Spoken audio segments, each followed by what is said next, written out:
Hi, and welcome to Velvet Whisper ASMR. I'm so glad you found your way here tonight.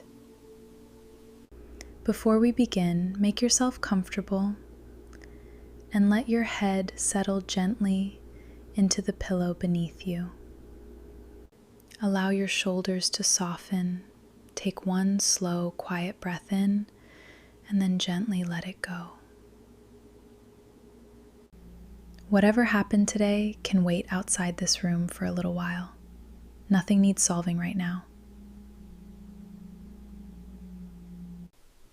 Tonight, I'll read The Inn Beyond the Last Streetlight, a gentle story about finally setting the day down.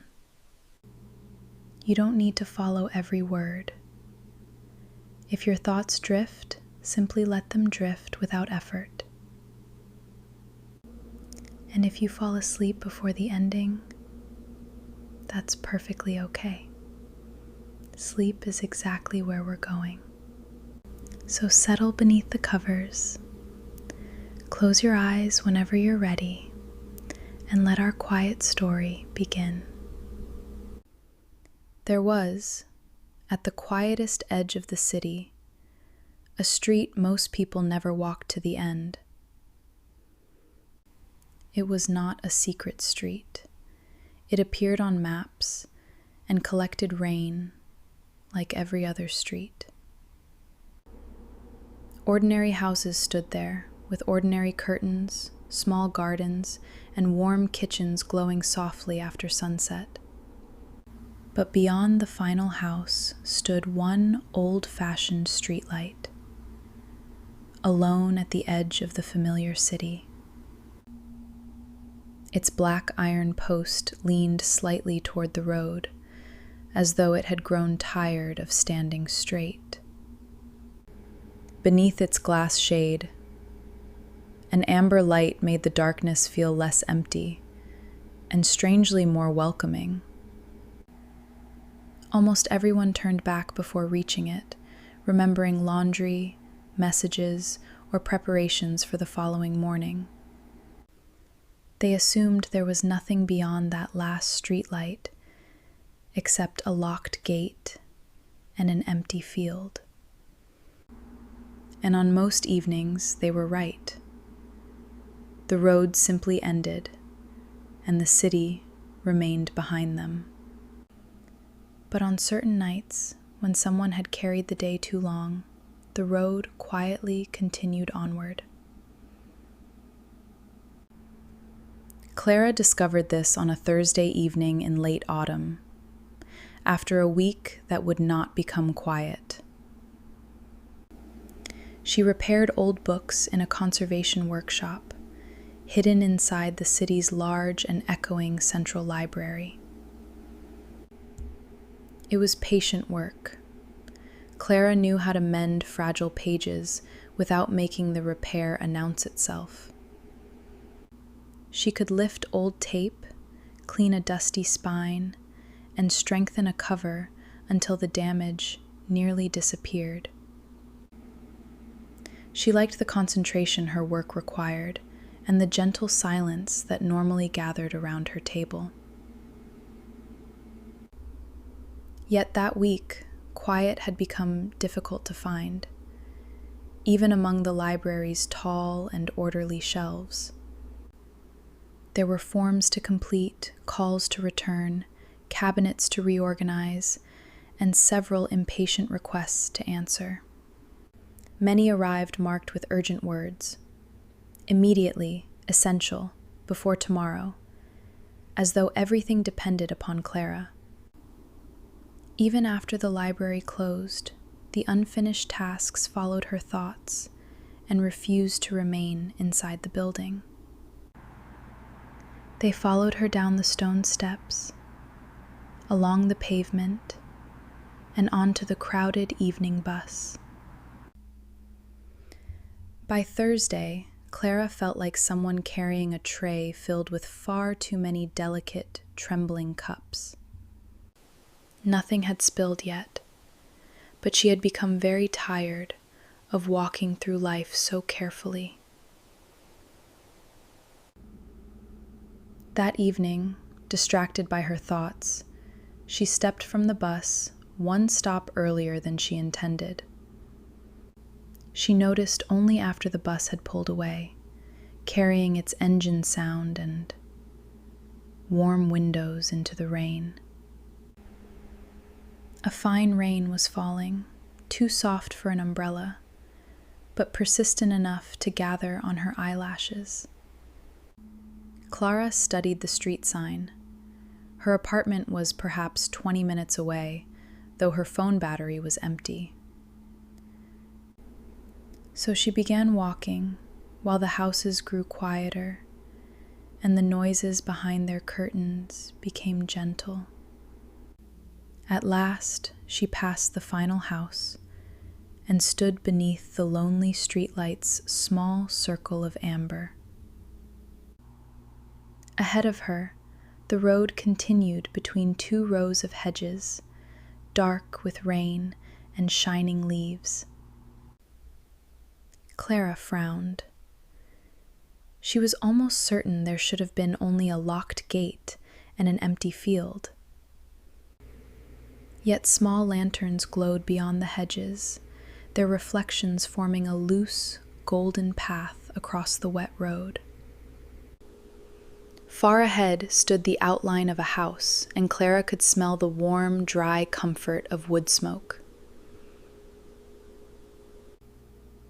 She walked onward, and with every step, the ordinary sounds of the city became a little fainter. The rain softened to a whisper in the leaves, while even her restless thoughts seemed to fall behind. The road curved gently, revealing an orchard on one side and a meadow covered in silver mist.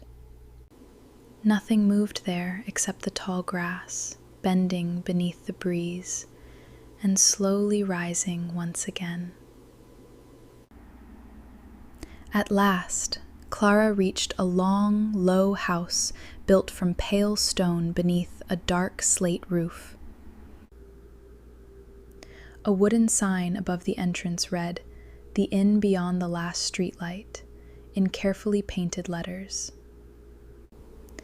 Beneath it, smaller words promised rooms for travelers who had come far enough for one day.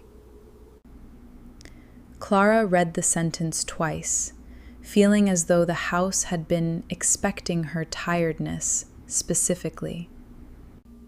Before she could touch the brass bell, the door opened, releasing a gentle square of golden light. A silver-haired woman stood inside, wearing a dark blue cardigan with large and smooth wooden buttons. "You must be cold," the woman said. "Then come inside, and we can decide everything else afterward." The entrance hall was warm and dim. Coats, boots, pine cones, keys, and polished stones rested quietly nearby. "I'm Miriam," the woman said. "I look after the inn." "Welcome, Clara. You arrived at the right time." Clara confessed that she might have taken the wrong road. Miriam considered this with an understanding smile.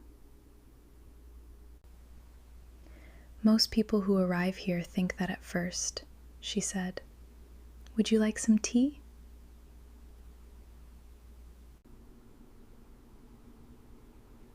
Miriam led her into a kitchen where copper pans hung above a broad and time-worn wooden table. Jars of oats, beans, herbs, and tea lined the shelves, while an old clock ticked above the door. A ginger cat slept beside the fire, opened one eye, and decided nothing required its attention. Among the tea jars, Clara noticed one labeled "Nothing Urgent," and chose it without needing to think. The tea smelled of apples, thyme, and something gently sweet. Its warmth slowly returned feeling to her hands. Soon Miriam brought vegetable soup, soft white beans, bread, and butter, plain food that was exactly enough. When Clara asked the price, Miriam said guests left one burden they no longer needed to carry. Clara did not understand. Miriam only said that very little truly needed to be understood at night. She took a brass key from its hook and led Clara toward the inn's wide wooden staircase. Each stair made a different sound, a creak, a sigh, or almost nothing beneath their careful steps.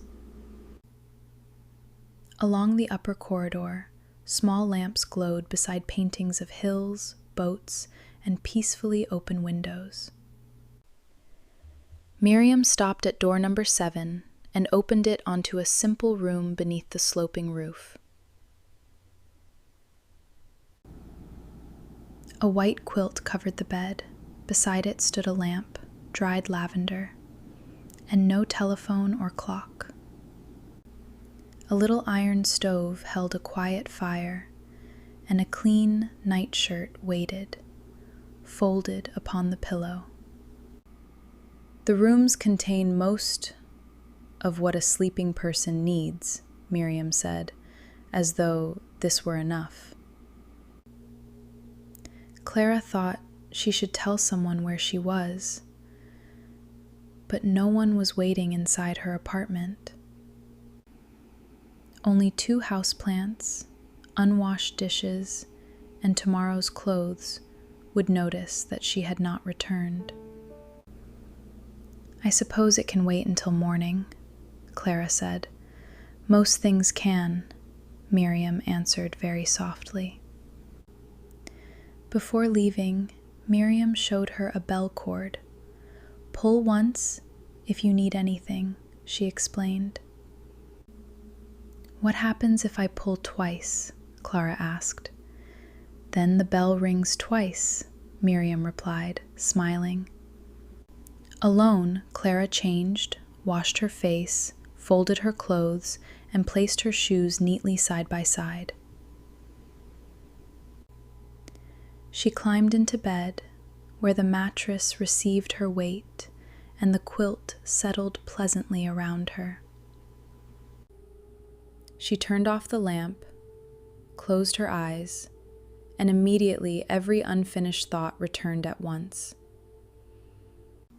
Had she answered the librarian, locked the cabinet, updated the ledger? Was Tuesday's appointment actually Wednesday? Perhaps staying was irresponsible. Perhaps she should leave now. Clara sat upright and heard a gentle knock. Miriam entered with a candle. "I saw the light beneath your door," she said. "Thoughts can be bright." Clara apologized, but Miriam shook her head. "Tiredness and readiness," she explained, "are not always identical." "Come downstairs," Miriam said. "The inn is awake for a little while longer, and so are you." She led Clara into a glass conservatory where rain murmured above lemon trees, ferns, and trailing vines. An elderly man with a neatly trimmed white beard sat at a round table, writing in a ledger. "This is Arthur," Miriam said. "He keeps the night ledger." "Only until midnight," Arthur added cheerfully. "Is it nearly midnight?" Clara asked. "No idea," Arthur replied. "We removed the clock from here." Across the table lay small slips of paper, and the open ledger contained many short handwritten sentences.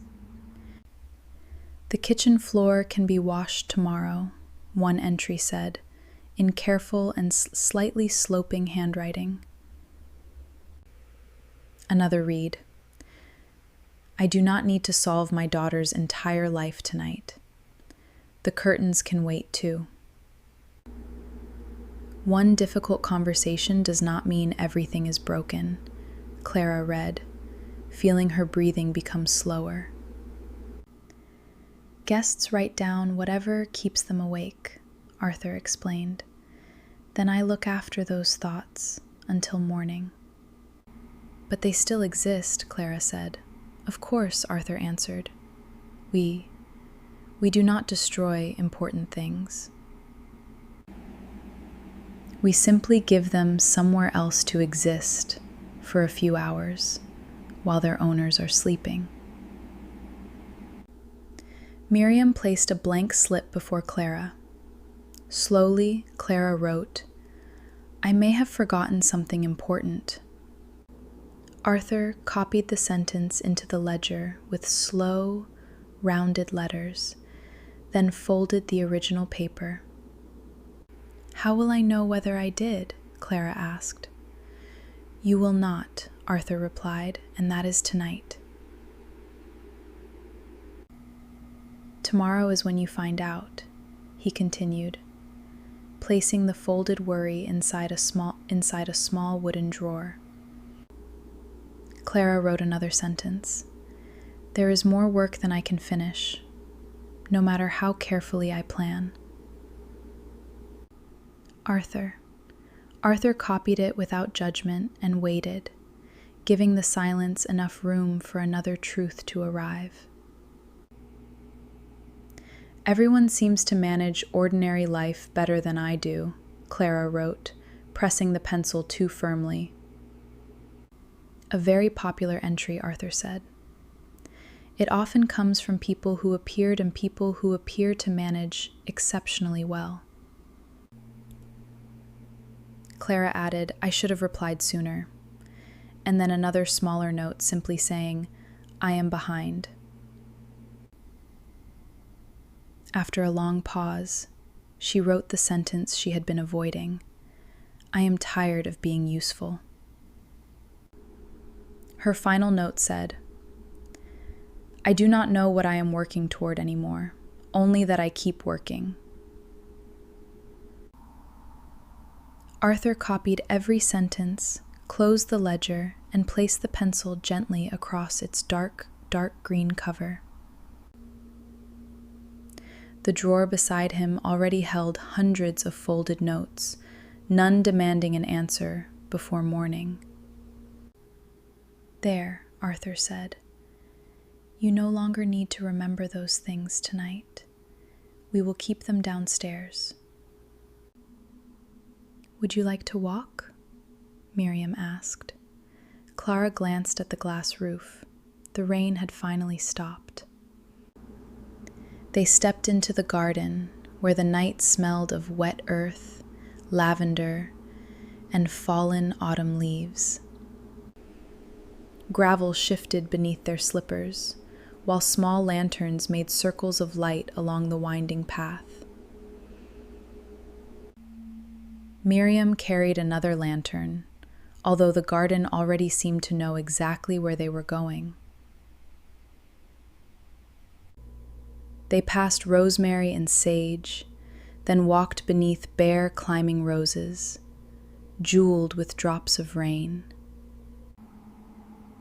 At the garden's center rested a circular pond, so still that it held the clouds upon its surface. A curved wooden bench followed one edge. Clara and Miriam sat there without needing to begin speaking. I used to think rest happened only after everything else was finished, Clara said at last. It seemed logical. Work first, then rest. She watched a single leaf, turning slowly on the pond. And did the work ever finish? Miriam asked. Clara shook her head. No, it never really did. It rarely does, Miriam said, with no disappointment in her voice, only the ease of recognition. A night bird called beyond the orchard, offering one low question before the darkness became quiet again. "What am I supposed to do about all of it?" Clara asked, and then smiled at the question's size. "That is an excellent question for morning," Miriam said. "Morning was made for questions that large." "And for tonight?" Clara asked. "For tonight," Miriam answered, "you could simply sit beside a pond." "Is that truly enough?" Clara whispered. "For one night," Miriam said, "it is more than enough." So they remained there, watching the leaf turn, while the damp garden rested around their silence. Nothing had been solved. The tasks, messages, appointments, and untidy rooms still existed somewhere beyond the hedges. But for the first time in many days, Clara was no longer standing inside all those things. They had become like houses seen from a night train, their lights still real, but gently small. Miriam rose from the bench. "There is one more place I think you should see," she said. A narrow path led to a small stone building, resting beneath the branches of an enormous cedar tree. Inside, shelves covered every wall, but instead of books, they held hundreds of differently shaped glass jars. One was labeled "A Quiet Sunday Morning." Another held "The Smell of Bread in a Childhood Kitchen." Clara found rain heard from another room, someone else driving, and nothing required until noon. "What are these?" As though a louder voice might disturb the stillness sealed inside them. "Memories of rest," Miriam replied. "People often forget they have them, especially when life becomes crowded." She opened a jar called "A Window Open to Summer Darkness," holding its lid with careful fingers. Warm grass, distant jasmine, and moving curtains seemed to fill the room before Miriam closed it again. "Do you have a memory of rest?" Miriam asked. "It does not need to be important or impressive." At first, Clara found nothing, only birthdays, examinations, journeys, departures, and rooms she once lived in. Then a smaller memory returned. Afternoons she had spent in her grandmother's quiet and sunlit house. Her grandmother listened to the radio while mending clothes, her hands moving steadily through familiar fabric. Clara would lie upon the carpet beneath the window, watching a patch of sunlight cross the floor.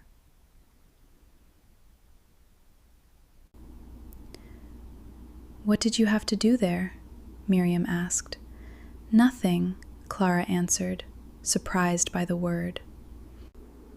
"Was anyone waiting for you to become useful?" "No." "Did you have to earn the afternoon?"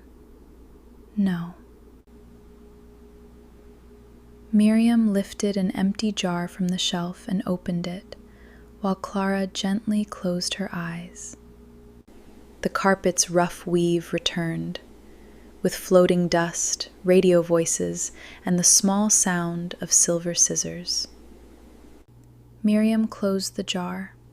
A label appeared, sunlight moving across grandmother's carpet, written in delicate ink. "You may take it," Miriam said. "It belongs to you." Clara held the jar, and it felt warm. They returned to the inn, where Arthur had closed the ledger and lowered the conservatory's small lamps. At the staircase, Miriam asked whether Clara felt ready. Clara listened carefully before answering that she did. Her tiredness remained, but it was deeper now, quiet as snow gathering far from a traveled road. "Remember," Miriam said, "nothing in the ledger can follow you upstairs, unless morning brings it back." "And if the thoughts return?" Clara asked. "Remind them they already have a room for the night." In room 7, the fire had burned low, leaving only a few red embers inside the little stove. Clara placed her warm memory jar beside the bed and slipped beneath the heavy, welcoming white quilt. This time, she did not demand sleep or calculate how many hours remained before the morning.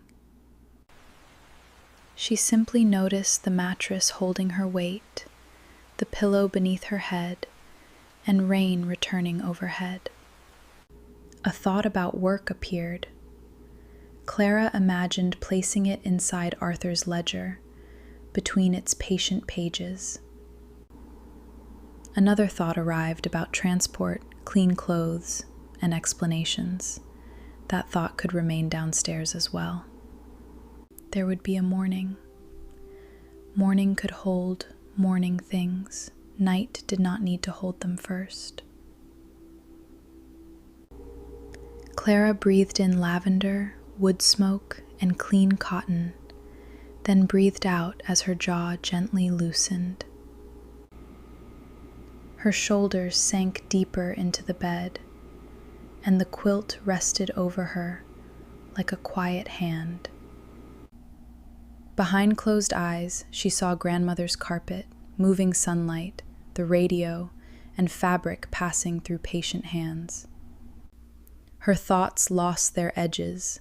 The staircase, orchard, meadow, and lantern road all rested with her. Before Clara could notice the moment, she slept, dreaming of a library where nothing needed to be repaired.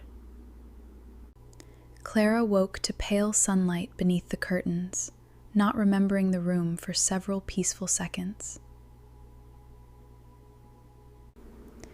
Then she saw the stove, her folded clothes, and the jar labeled "Sunlight Moving Across Grandmother's Carpet." Downstairs, Miriam sliced pears while Arthur drank coffee, and the ginger cat waited solemnly for breakfast. Clara ate warm porridge with pears and walnuts.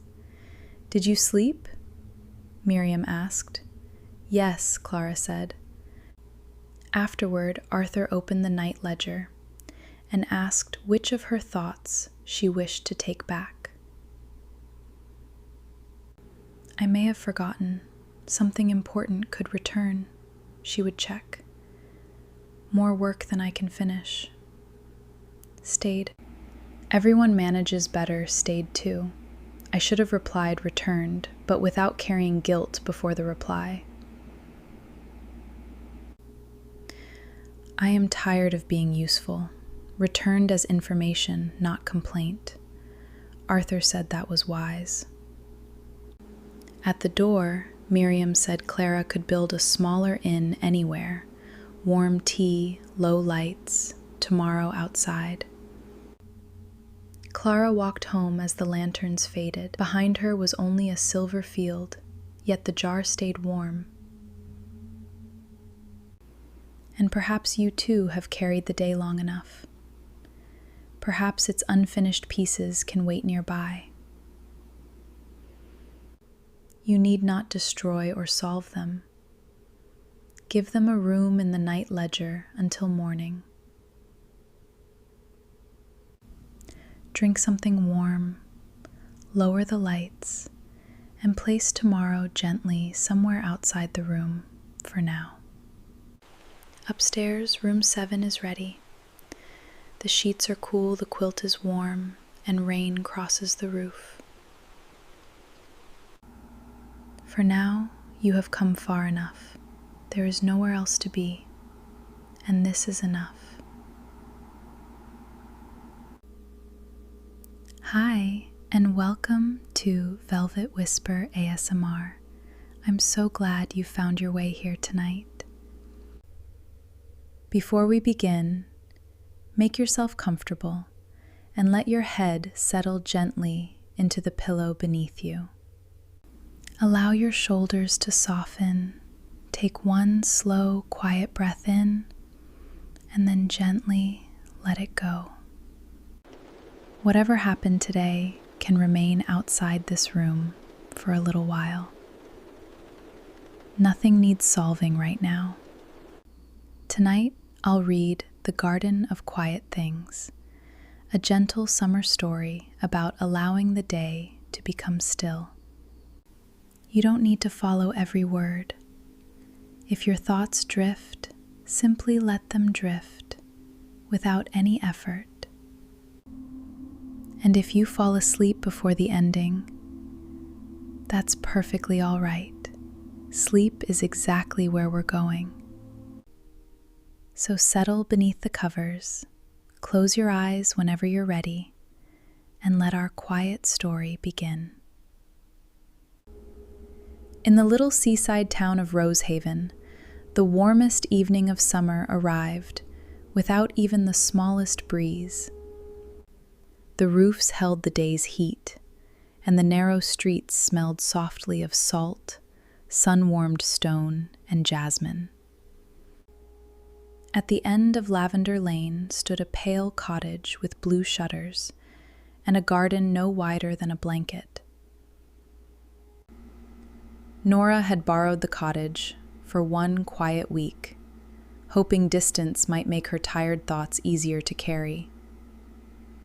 She illustrated flowers for a seed catalog, painting every stem, vein, and petal with patient, careful strokes. Usually, she loved the work, but lately every finished page seemed to reveal 3 more waiting behind it. That evening, her table held paintbrushes, unanswered messages, cold tea, and a calendar crowded with small red circles. Yet the blue cornflower before her still looked wrong, though she had repainted its delicate center 7 times. Outside the open window, a pale moth tapped gently against the screen, then waited as if expecting an answer. Nora set down her brush. Her fingers remained curved around its absence, still trying to complete the unfinished line. The cottage was perfectly quiet, but inside her mind, tomorrow had already begun making lists and asking questions. She slipped on her sandals, left the lamp glowing low, and stepped outside to borrow a little darkness. She intended to walk only to the corner, just far enough for the night air to cool her thoughts. Lavender Lane was empty, except for crickets singing beneath the hedges and moonlight resting on every windowsill. Nora passed the bakery, the silent fountain, and 3 sleeping cats arranged like commas on a garden wall. Beyond the last house, she noticed a narrow path she could not remember seeing during any of her daytime walks. It ran between tall oleanders, where fallen pink petals made soft islands across the pale and dusty ground. At the path's end stood an old blue gate, set into a wall completely covered with jasmine and silver ivy. Its paint had faded into many shades, like pieces of evening sky gathered patiently across 100 summers. In the center was a small brass handle shaped like a crescent moon, unexpectedly cool beneath Nora's fingers. "The Garden of Quiet Things," it said. "Open after midnight for visitors who have carried enough for one day." Nora almost laughed, wondering which neighbor had created such an elaborate and charming little private joke. Then the church clock finished its 12th chime, and somewhere beyond the wall, hundreds of leaves stirred together. A path of white stones curved through darkness, each stone glowing faintly, as though moonlight lived beneath its surface. Nora hesitated only a moment, then stepped inside and heard the gate settle softly closed behind her. The air inside the garden was cooler, carrying the scent of mint, damp earth, night-blooming jasmine, and distant rain. Silver grasses leaned across the path, brushing one another with a sound like pages turning in another room. Small lanterns hung from pear trees, glowing without flame and swaying beneath branches that remained perfectly still. Nothing seemed arranged for display. The garden felt lived in, like a quiet house whose doors had been left open. There were roses the color of moonlight, blue ferns, white poppies, and tall flowers folded tightly around themselves. Somewhere nearby, water moved over stone with the patient rhythm of someone breathing deeply in peaceful sleep. Nora looked back. The blue gate remained visible, and its crescent handle shone reassuringly through the jasmine. It was closed, but not locked. She understood this, without checking, and the knowledge made her shoulders soften. Beside the path stood a wooden bench, wide enough for two, with a folded linen blanket resting at one end. Beyond it were neat garden beds, each marked by a little slate sign written in looping silver letters. One sign read, "Things that can wait." Another said, "Questions without answers yet." A third simply said, "Not tonight." The plants beneath them looked ordinary, though their leaves gave off the faintest glow whenever Nora moved closer. She was bending to read another sign when a lantern appeared between the trees, moving steadily toward her.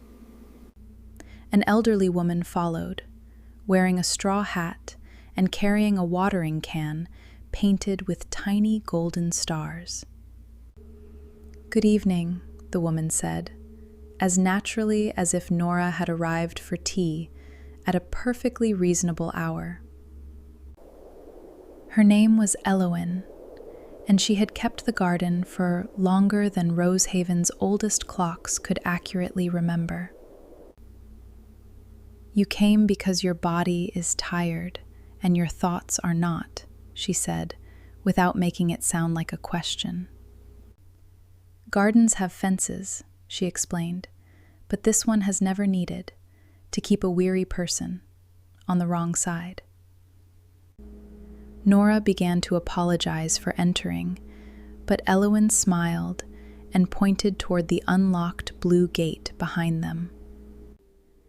"We grow the thoughts people cannot carry into sleep," she answered. "By morning, most become lighter things." From a stone table, Elowen poured cool lemon balm water into a small cup decorated with painted green leaves. "Nothing is erased, and nothing important is lost. We simply give each thought somewhere else to exist overnight." Elowen touched one closed flower. Its petals relaxed slightly, as though recognizing the warmth of her hand. Nora thought of the cornflower, waiting beneath her lamp, its center repainted until the paper had become thin. They passed a bed of low violet plants labeled, "Conversations that do not need rehearsing again tonight." Whenever the breeze moved through them, their leaves released half-formed sentences, then let the sentences dissolve harmlessly. A row of pale yellow flowers grew beneath the words, "People who may be disappointed and will still be all right."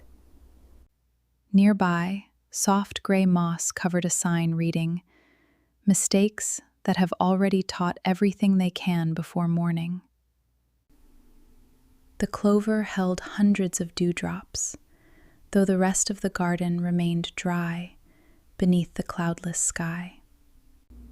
Each shining drop reflected a tiny kitchen, desk, laundry basket, inbox, or room waiting patiently to be tidied. "Write one thing your mind keeps returning to," she said.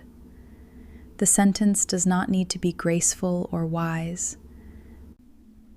Elowen handed Nora several small pieces of paper made from pressed leaves, seeds, and fine blue flower fibers. Nora wrote, "The catalog may be late," then folded the paper once, resisting the urge to improve the wording. They planted it beneath a moon-pale fern, where the soil closed over it with a quiet, almost contented sigh. Another paper received. "Someone may think I should have done more." Nora planted that one beneath the yellow flowers. With each small burial, the garden grew no darker, yet Nora felt less crowded inside her own breathing. The moon floated inside it, perfectly whole, although the real moon remained high above the pear tree branches. Elowen dipped her star-painted watering can into the pool, lifting silver water without disturbing a single ripple. "This is borrowed moonlight," she explained. "It belongs to no one, so the garden never runs out." She gave Nora a smaller brass can, no larger than a teacup, and showed her a row of sleeping moonflowers. The closed flower did not open, but its leaves lifted gently, receiving what they needed without hurrying the result. Nora poured one shining drop beside the first stem. Tiny points of light traveled downward through the waiting soil. She watered the next plant, then the next, moving slowly enough to hear each silver drop touch the earth. Nora noticed her hand had stopped gripping the handle. The little watering can rested easily against her palm. "Moonlight is not a prize for flowers that worked hard," Elowen said. "It arrives because night has arrived." "And sleep?" Nora asked. Elowen smiled. "Sleep is not payment either. It is simply one of night's gifts." Nora sat at the water's edge, letting silence finish a thought she no longer needed to understand. They placed both cans beside the pool and watched the reflected moon tremble once, then become perfectly still. Beyond the pool, a narrow path curved beneath an archway woven from honeysuckle, grapevine, and flowering thyme. Dozens of white moths rested along the branches, their folded wings resembling tiny letters with no addresses. It gathered a thread of golden light upon its wings, then drifted upward into the dark pear tree canopy. The others followed one by one, carrying delicate sparks until the high branches looked scattered with quiet stars. Nora thought, "I should have washed the cup before leaving," and a nearby moth immediately began to glow. She laughed softly. The moth rose, carrying the thought away without judgment, urgency, or even particular interest.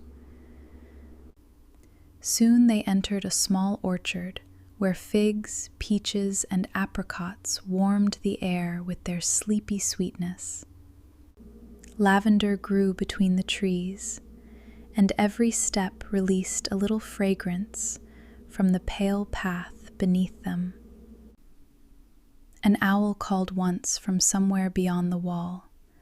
No answer came, and the owl appeared entirely satisfied.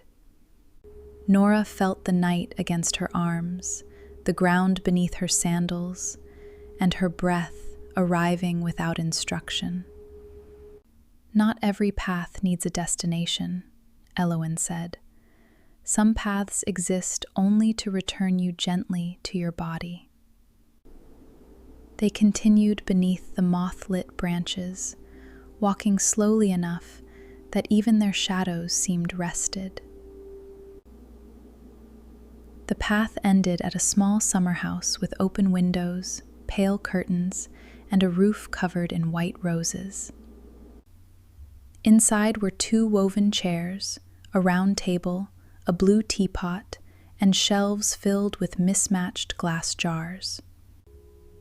No clock hung on the walls. In its place, a paper moon turned lazily within the warm night breeze. The jars carried handwritten labels: "Tomorrow," "Not mine to carry," "Good enough," "Still becoming," and "No reply required." Nora noticed an unfinished embroidery hoop on the window sill, holding half a bird and 3 loose green threads. Its fragrance mingled with chamomile as hot water moved softly into the cups, golden beneath the little lamp. On the table lay a sketch of the garden, with one corner blank and several pathways ending in uncertain lines. Nora instinctively reached for a pencil, then stopped. The empty corner remained empty, and nothing terrible followed. "Some things are unfinished because they are growing," Elowen said. "Others are unfinished because they are enough." They drank without speaking. A curtain breathed inward, then outward, carrying the scent of roses through the room. Behind the teapot stood a narrow wooden shelf containing 12 small drawers, each fitted with a porcelain handle. On another paper she wrote, "I cannot control how carefully other people understand me, even when I explain." Nora wrote, "I may not finish everything on time," and placed the sentence inside the waiting drawer. The 4th was simpler. "I am tired, and I do not want to earn the right to say so." A 3rd admitted, "I keep turning small delays into evidence that I am failing at my entire life." "Important things can wait somewhere safe," Elowen said. "Urgency is not the same as devotion." Nora worried that setting the thoughts aside might be careless, but the drawer felt less like forgetting than safekeeping. At that, a tiny bell sounded from the garden, although no wind moved through the summer house. They returned to the pool, where moths hovered above the water, and every lantern had softened to a pearly glow. Nothing touched it, no hand adjusted its stem, and no voice encouraged the flower to open more quickly. Then one white petal loosened, followed by another, each unfolding with the ease of a slow and generous breath. The flower opened outward until it was wider than Nora's hands, and bright enough to illuminate the surrounding leaves.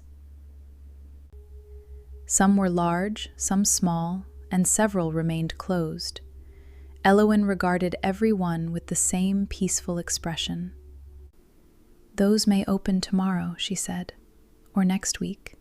A closed flower is not a flower doing badly." Nora watched the great white bloom floating above its stem, offering fragrance without asking whether anyone noticed. She understood then that rest did not interrupt the garden's life. Rest was woven quietly through everything alive. When she opened them, the night felt spacious enough to hold tomorrow without bringing it any closer. At last, Elowyn led Nora back along the white path, past the silver grasses and softly labeled garden beds.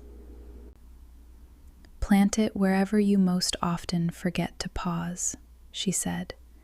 "It will know what kind of reminder to become." "The gate appears when the night is ready," she answered. "But sometimes remembering the garden will be enough." Nora stepped through.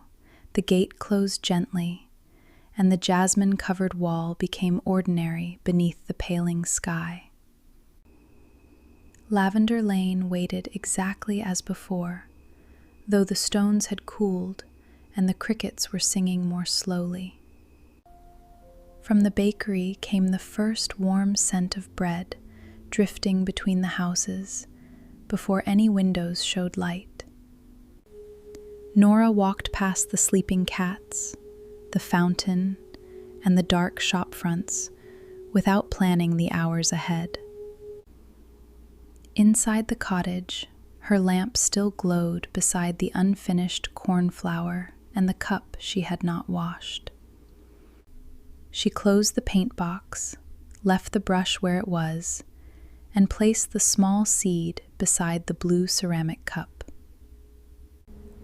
Then Nora opened the bedroom window, lay beneath the cool sheet, and fell asleep before finishing her next thought. She woke late to sunlight moving across the bedroom wall and the sound of doves beneath the cottage roof. Nothing had collapsed. The catalog remained unfinished, the cup remained unwashed, and morning had arrived without accusation. Nora answered one message, moved one deadline, and painted the cornflower center with 3 simple, imperfect strokes. Then she stopped, deciding the page had said everything a cornflower page truly needed to say. For several weeks, nothing appeared. Nora watered the soil anyway, without digging to check whether progress existed underneath. She began closing her paint box before midnight, leaving one small task unfinished as a promise to the following day. Sometimes the old urgency returned, tapping at her thoughts like a moth against a summer window screen. On those nights, she imagined a tiny thread of worry becoming lantern light and rising harmlessly into the branches. Once, during a particularly crowded week, the blue gate appeared again at the end of Lavender Lane. Nora smiled when she saw it, but did not enter. She already knew where her thoughts could safely rest. Nora smiled when she saw it, but did not enter. She already knew where her thoughts could safely rest. Its white petals turned toward the night, asking for no praise and offering no apology for having taken its time. At home, the moonflower finally bloomed, opening above the unfinished catalogue, beneath a quiet and ordinary moon. And now, you may leave every unfinished thought in that quiet garden, safely waiting beneath the moon. The moonflower closed at sunrise, not because anything was wrong, but because even beautiful things must rest. Let your breathing become softer. Let the pillow hold you, and allow the room around you to grow still. Let your breathing become softer. Let the pillow hold you, and allow the room around you to grow still. Good night from Velvet Whisper ASMR. Sleep deeply, dream gently, and let tomorrow arrive in its own time. Hi guys, welcome to my channel. I have a new bedtime story just for you. Let's begin. The little moon lantern. At the edge of a sleepy forest where the trees leaned close together as if sharing secrets, there lived a small fox named Luma. Luma had soft red fur, bright amber eyes,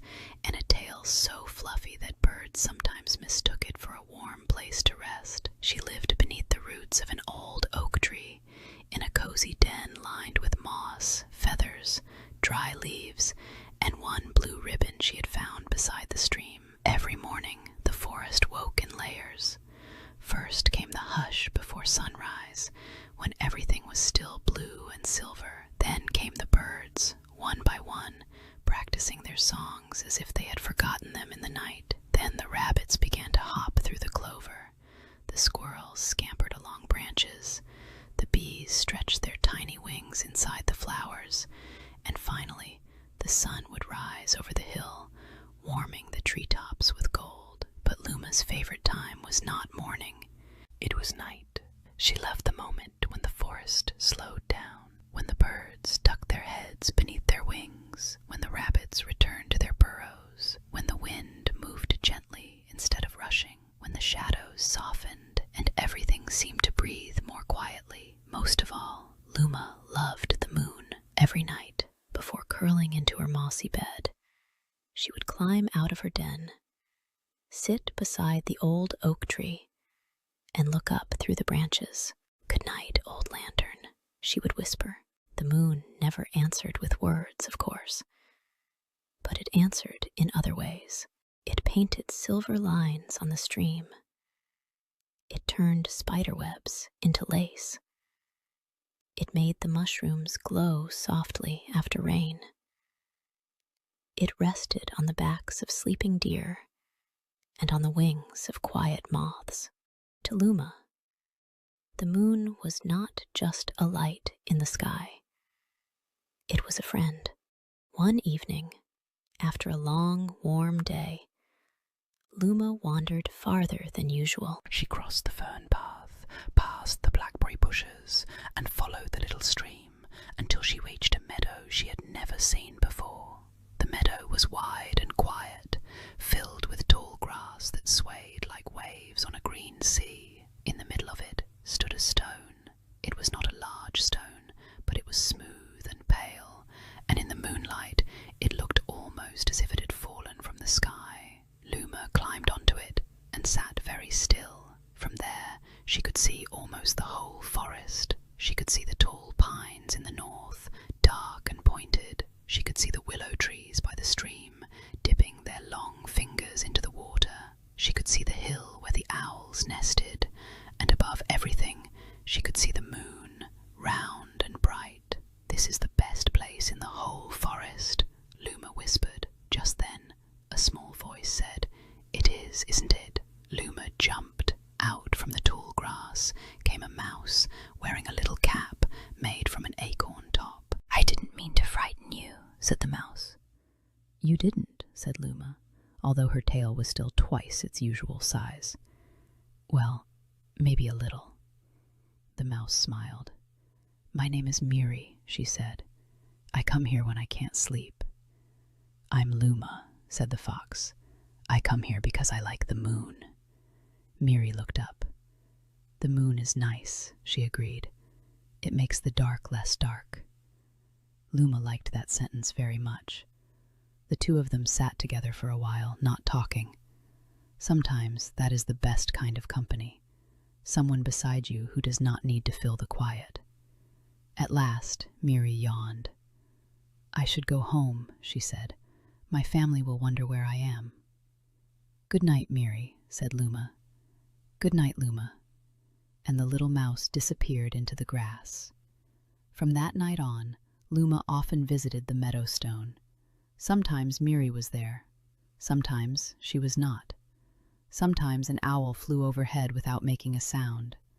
Sometimes the wind bent the grass in ripples. Sometimes nothing happened at all, and that was wonderful too. But one night, everything changed. The day had been strange from the beginning. The birds did not sing as brightly. The air felt heavy. The ants carried crumbs into their tunnels in a hurry. The squirrels filled their nests with extra leaves. Even the old oak tree seemed to creak more than usual. By sunset, dark clouds had gathered above the forest. They were not soft grey clouds, the kind that bring gentle rain. These were thick, heavy clouds, piled one on top of another like great sleeping mountains. Luma stood outside her den and looked up. The moon was nowhere to be seen. "That is odd," she murmured. She waited. The sky grew darker. Still no moon. The first stars should have appeared, but they too were hidden.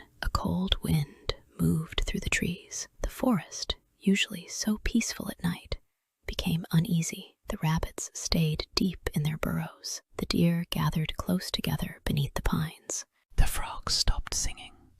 Even the stream seemed to lose its sparkle. Luma walked to the fern path, hoping that perhaps the moon could be seen from the meadow. But the path was nearly black.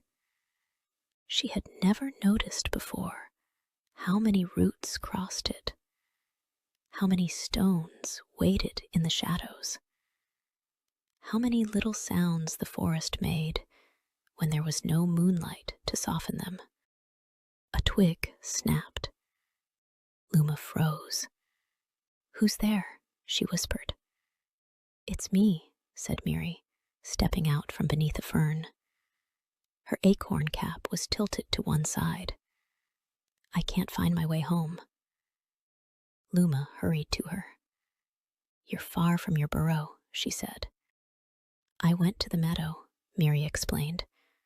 "I thought the moon might come out, but it didn't, and now everything looks different." Luma looked up again.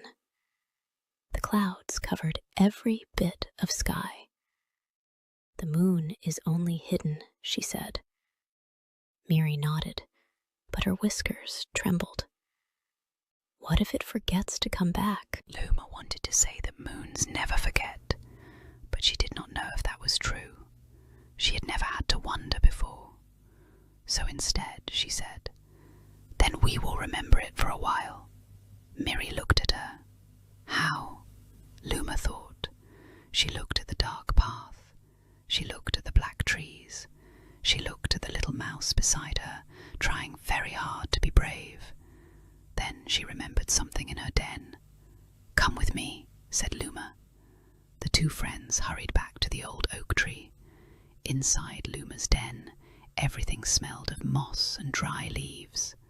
Luma pushed aside a curled fern, moved 3 pine cones, and pulled out a tiny lantern.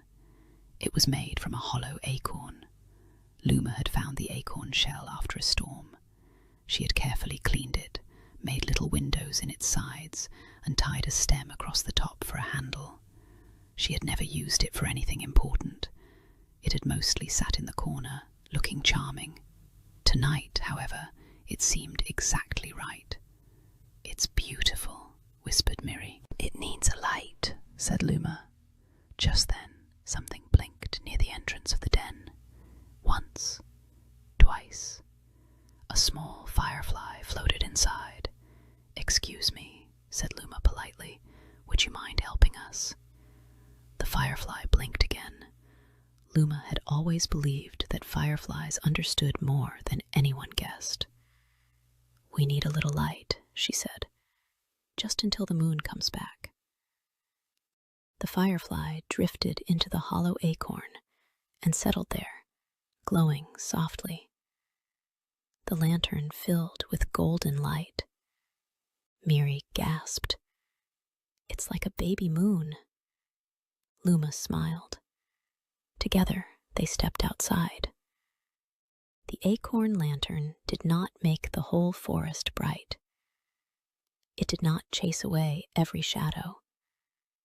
It did not reach the tops of the trees or uncover the hidden stars. But it lit the path just enough. And sometimes, just enough is a very powerful thing. Luma carried the lantern low so Miri could see where to walk. They moved slowly along the fern path, over roots, around stones, beneath dripping leaves. As they walked, they came upon a hedgehog sitting beside a puddle. "Oh dear," said the hedgehog. "Oh dear, oh dear." "What's wrong?" asked Luma. "My name is Bram," said the hedgehog. "I was bringing berries to my grandmother, but I dropped them when the dark came down. Now I can't find them." Luma lowered the lantern. In its glow, they saw blueberries scattered among the leaves. "There they are," said Miri. Bram gathered the berries carefully. "Thank you," he said. "I thought the night had swallowed them."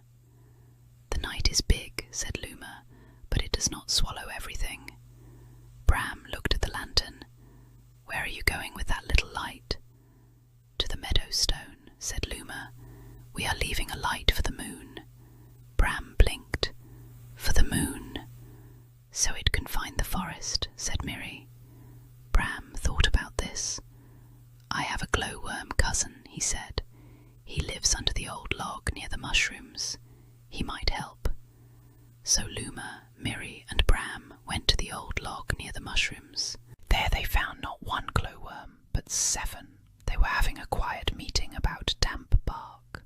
When Bram explained the problem, the glowworms became very serious. The moon has been good to us, said the oldest glowworm. It's silvered our log many times. We should help, said another. One by one, the glowworms climbed into a small curled leaf that Bram carried like a basket. Their greenish lights glowed softly, making the wet mushrooms shine. Now the forest path was a little brighter, not bright like day, not bright like morning, but bright enough for small paws and careful steps. They continued toward the meadow. Along the way, they met Sola the owl, sitting low on a branch with her feathers fluffed. Sola, called Luma, why are you sitting so low? I do not like flying when I cannot see the spaces between the trees, said Sola. The moon usually shows me. We are going to the meadow stone, said Luma, lifting the acorn lantern.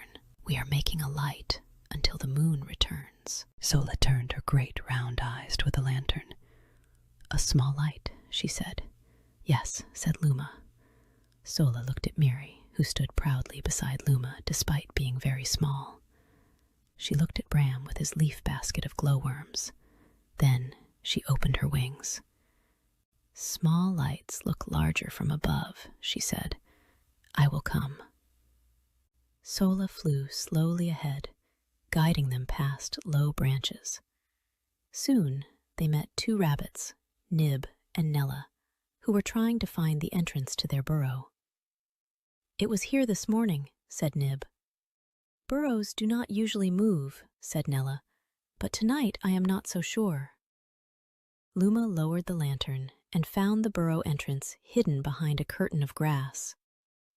There, she said. The rabbits sighed with relief.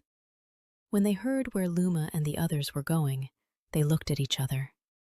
We have white stones in our burrow, said Nella.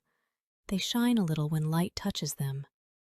We can bring them, said Nib. So the rabbits dashed inside and returned with a pouch of smooth, pale stones. Now there was Luma with the acorn lantern, Miri with her brave little steps, Bram with the glowworms, Sola flying overhead, and the 2 rabbits carrying moon-coloured stones. The group made its way through the forest. At last they reached the meadow. But the meadow did not look like the gentle place Luma remembered. Without the moon, the tall grass seemed too tall. The pale stone in the centre was barely visible. The far side of the meadow disappeared into darkness. Miri moved closer to Luma. It feels different, she whispered. It is the same meadow, said Luma. It is only wearing a different coat tonight. They walked to the stone. Luma climbed on top and placed the acorn lantern in the middle. Its little golden glow spread across the stone. Bram placed the glowworms in a circle around it. Nib and Nella arranged the pale stones in a winding path through the grass. Sola flew up to the nearest tree and watched over them. For a moment they all stood quietly. The lights were lovely, but the sky remained dark. The moon still cannot see us, said Miri. Luma looked at the tiny lights. She looked at the huge sky. For the first time that night she felt very small. Her little lantern suddenly seemed almost foolish. What was an acorn lantern compared with the moon? What were a few glowworms compared with the stars? The wind moved through the grass, and Luma lowered her head. I thought it would help, she said softly. It does help, said Bram. I can see my paws, said Miri. I can see the burrow path, said Nella. I can see the space between branches, said Sola from above. Luma looked up. All around her, the animals were no longer trembling in the dark.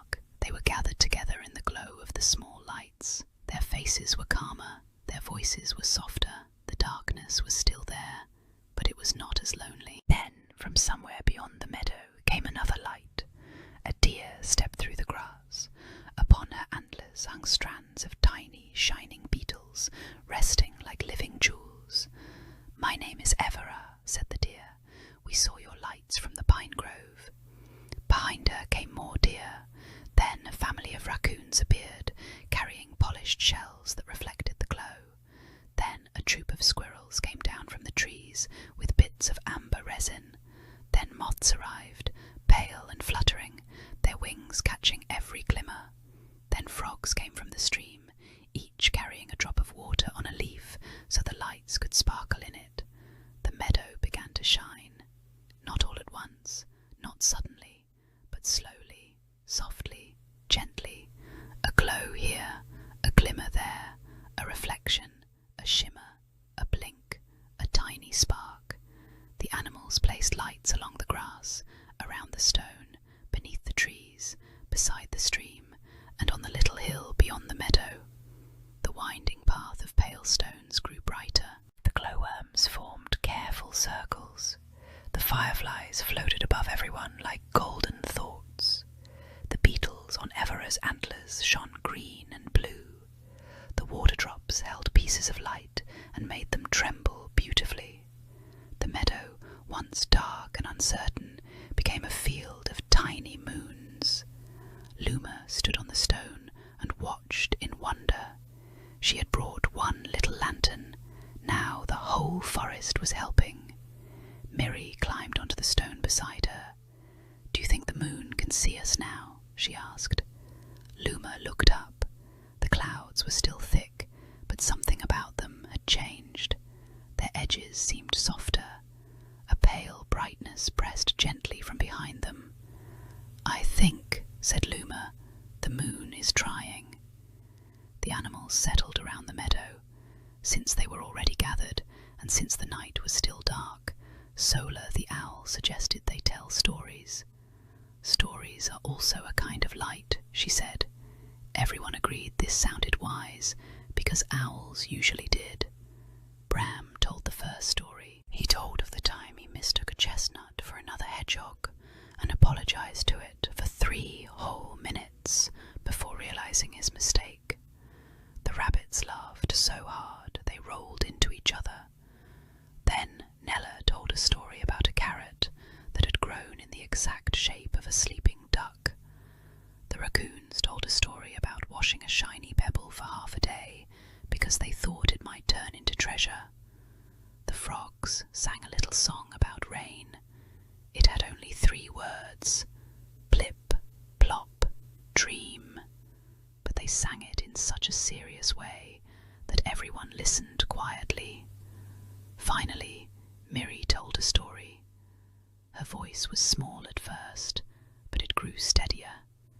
She told of a young mouse who was afraid of shadows.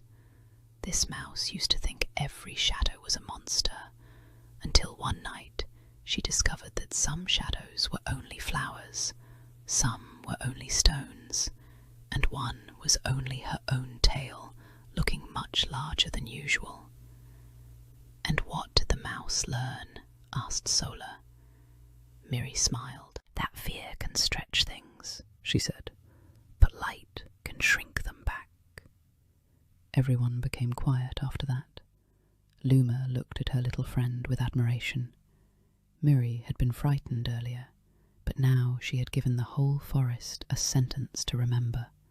Fear can stretch things. Light can shrink them back. The wind softened. The animals grew sleepy. One by one, they began to yawn, but no one wanted to leave yet. The darkness beyond the meadow still felt too deep, and the moon had not fully returned. So Luma said, "Perhaps we should make the meadow comfortable." That was an excellent idea. The squirrels gathered dry leaves. The rabbits brought soft grass. The deer stood around the smaller animals to block the wind. The raccoons found a flat piece of bark and used it as a table for berries. The frogs added smooth stones from the stream. Soon the meadow became not only bright, but cosy. The animals nestled together in little groups. Bram curled into a prickly ball beside the glowworms, who did not mind because they were used to unusual neighbours. Miri sat against Luma's warm side. Sola tucked one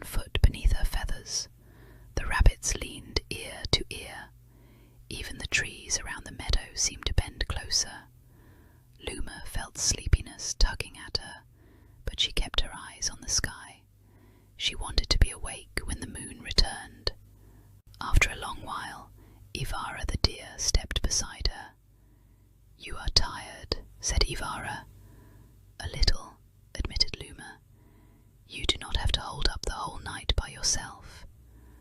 Luma looked at the acorn lantern. I only wanted everyone to feel safe. Ivara lowered her head kindly. And they do, she said, but not because you made the darkness disappear, because you helped them remember they were not alone in it. Luma thought about this. It seemed important. Maybe bravery was not always a loud thing.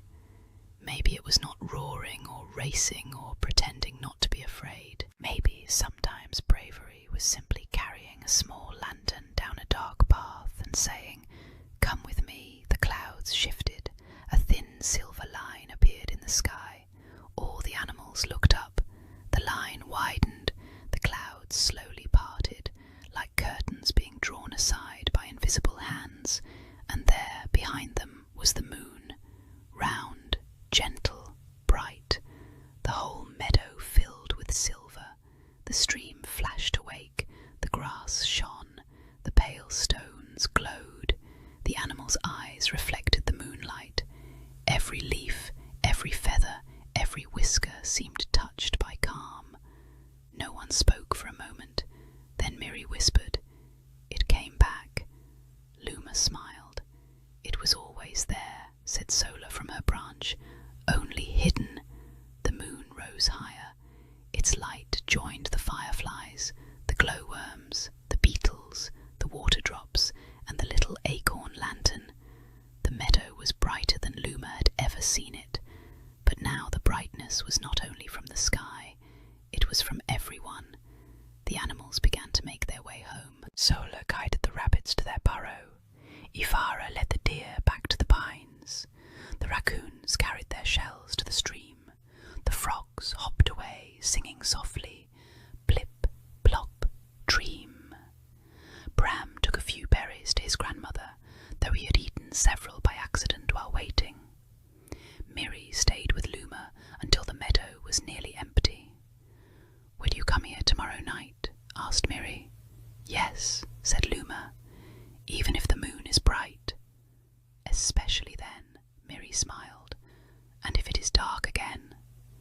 Luma lifted the acorn lantern. "Then we know what to do." Together they walked back through the forest.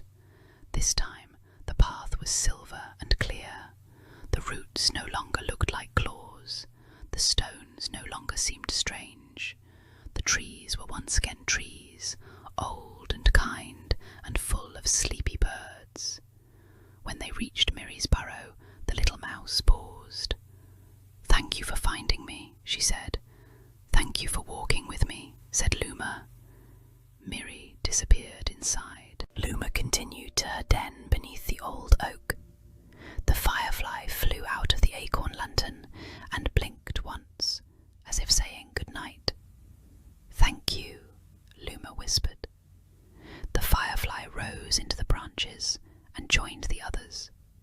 Luma placed the acorn lantern beside her bed. It no longer glowed, but it seemed precious now. It had carried a small light through a large darkness. That was no small thing. She curled into her mossy nest. The old oak creaked softly above her. The wind moved gently through the leaves. Far away, the stream murmured over stones. Luma looked out through the round entrance of her den. She could see the moon between the branches. "Good night, old lantern," she whispered. The moon shone down on the forest. It shone on Miri, sleeping safely in her burrow. It shone on Bram's grandmother, eating blueberries. It shone on the rabbits curled together. It shone on Sola's feathers.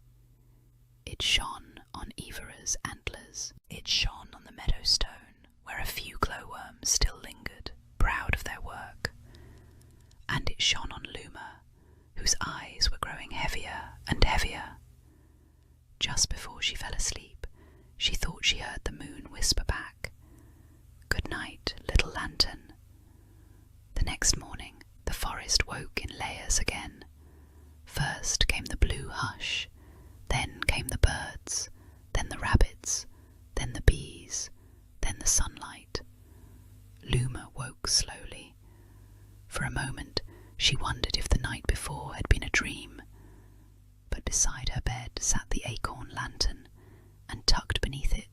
was one tiny pale stone from the meadow. She smiled. After breakfast, which was mostly berries and one mushroom she decided not to eat after all, Luma went to visit Miri. Miri was already outside her burrow, drawing circles in the dust with a twig. "I was thinking," said Miri. "That sounds serious," said Luma. "It is," said Miri. "What if another dark night comes and someone else gets lost?" Luma sat beside her. "That could happen." "What if we made a path," said Miri, "a moon path from the forest to the meadow stone?" Luma's ears perked up. "With the pale stones?" "Yes, and maybe shells, and maybe pieces of bark, things that can catch moonlight." So that day, Luma and Miri began collecting things. They found smooth white stones by the stream. They found pale shells left behind by old snails. They found pieces of silver bark from birch trees. They found a feather that looked ordinary in daylight, but shimmered when turned just so. Bram helped by rolling small stones into piles, although he sometimes forgot which pile was which.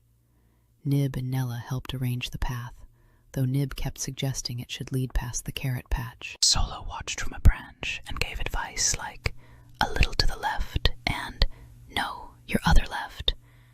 By sunset, a delicate path wound from the old oak tree through the ferns, past the mushroom log, around the bend in the stream, and into the meadow.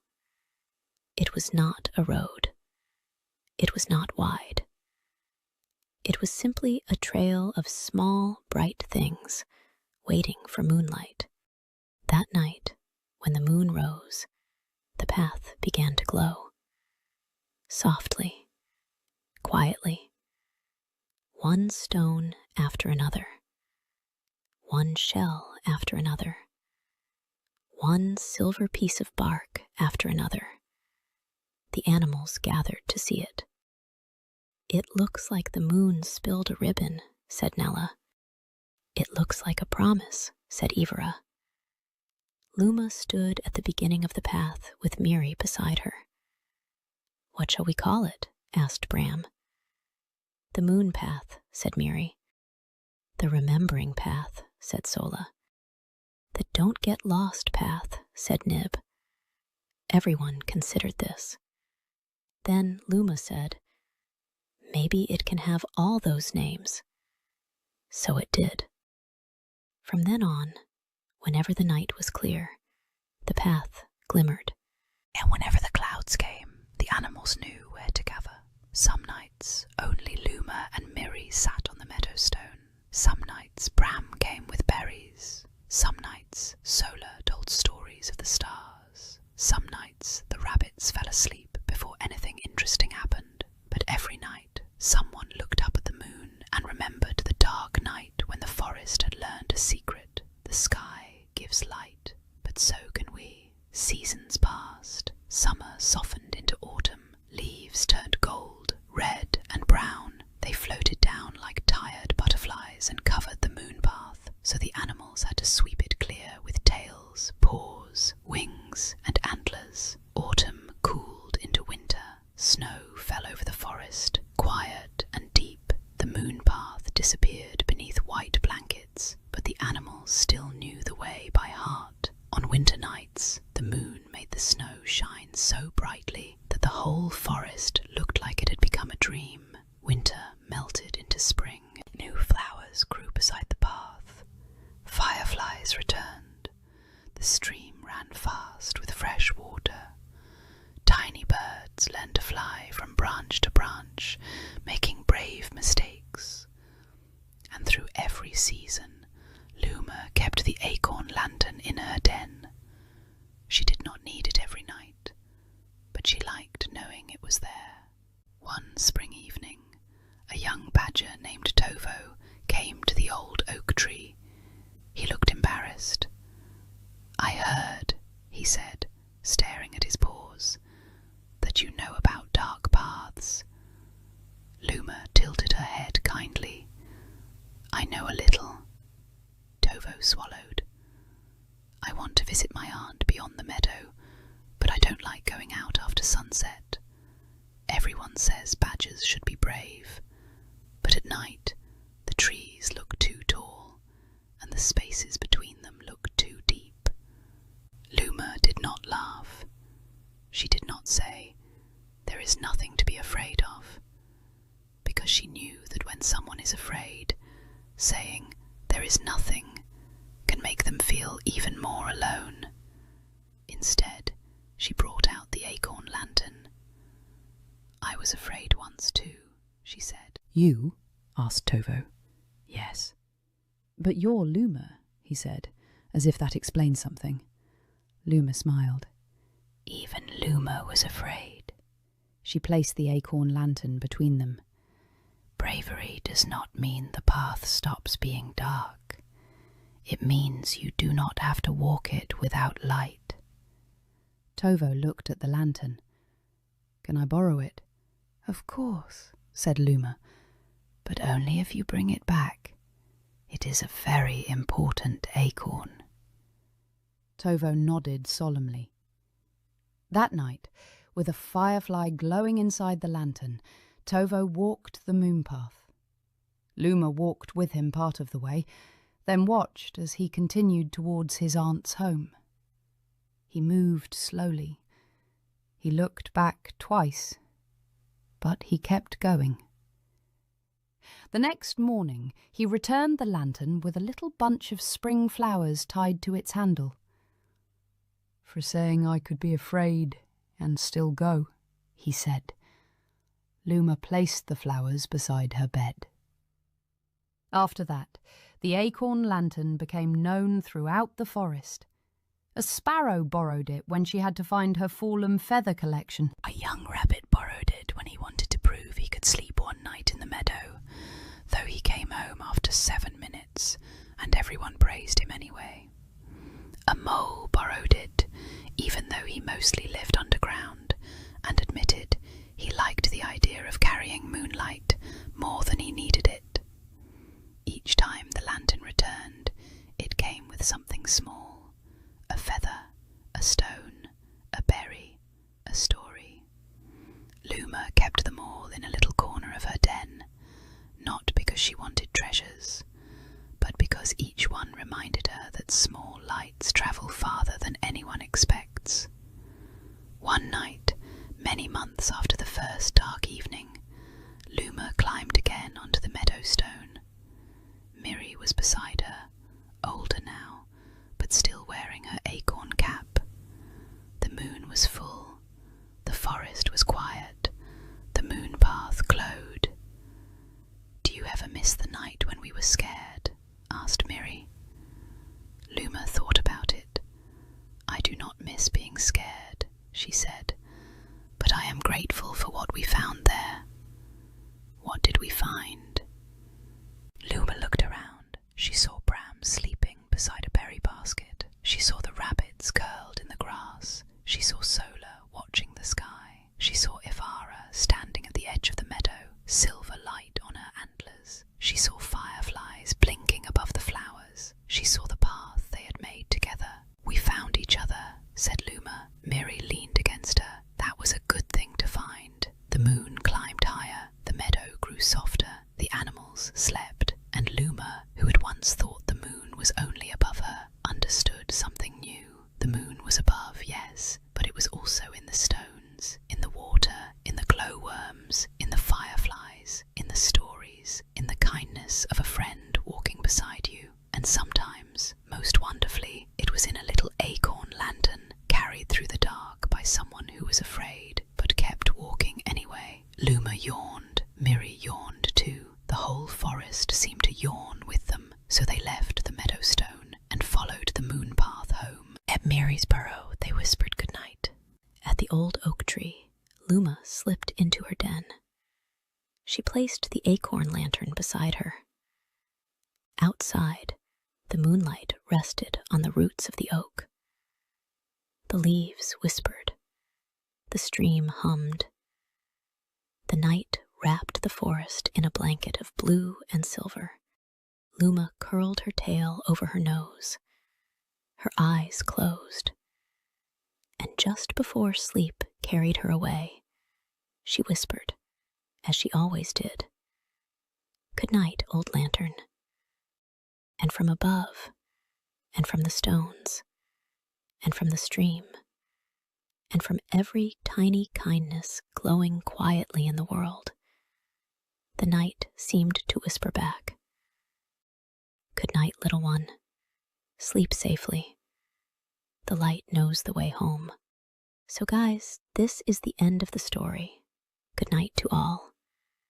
I hope you enjoyed my video. Hi guys, I have a new bedtime story just for you. It is called The Cabin and the Rain. You've been walking for a while now, down a soft dirt path that winds between tall pines. The light is fading, slow and gentle, the way it does at the end of a very long day. And just as the first drops of rain begin to fall, small ones, patient ones, you see it, a little cabin tucked between the trees, warm yellow light glowing in the windows, a thin curl of smoke rising from the chimney, drifting sideways into the misty air. It's waiting for you. It's been waiting all day. You climb the 3 wooden steps to the porch, and they creak softly beneath you, each one a small hello. The rain is picking up now, tapping on the porch roof above your head, but you're dry. You're safe.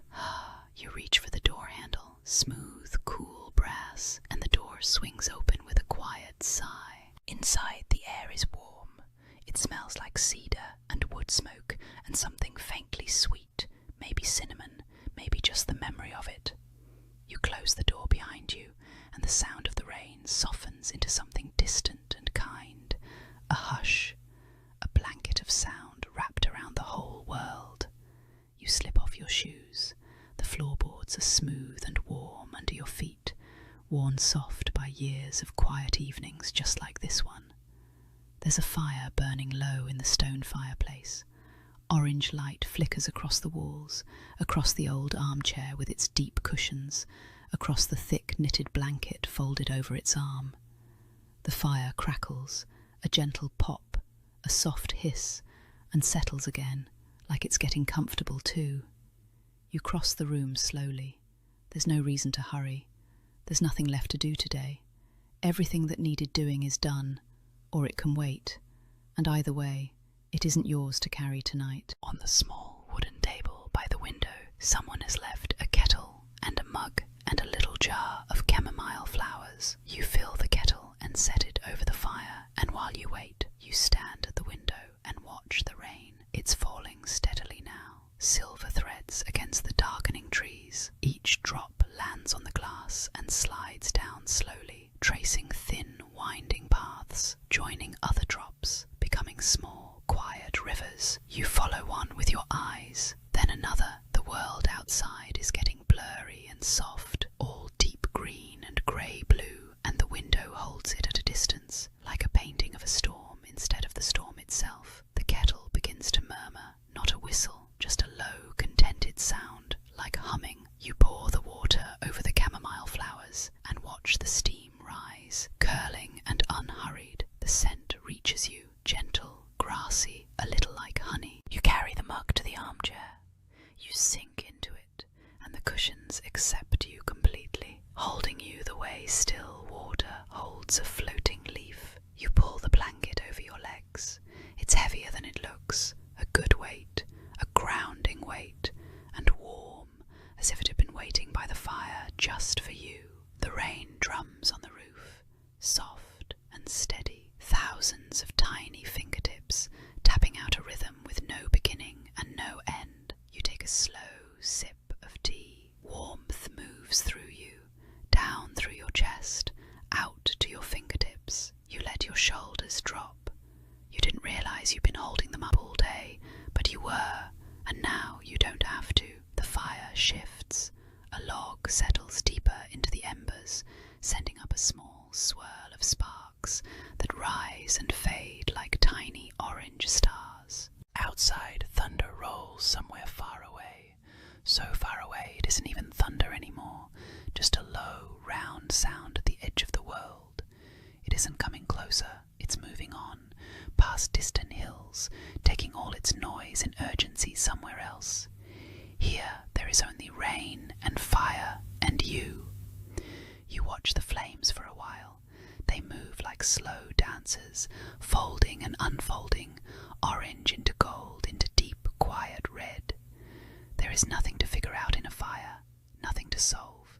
It just burns softly and asks nothing of you at all. Your eyes grow heavy, not tired exactly, just heavy in that pleasant way, like the blanket, like the rain.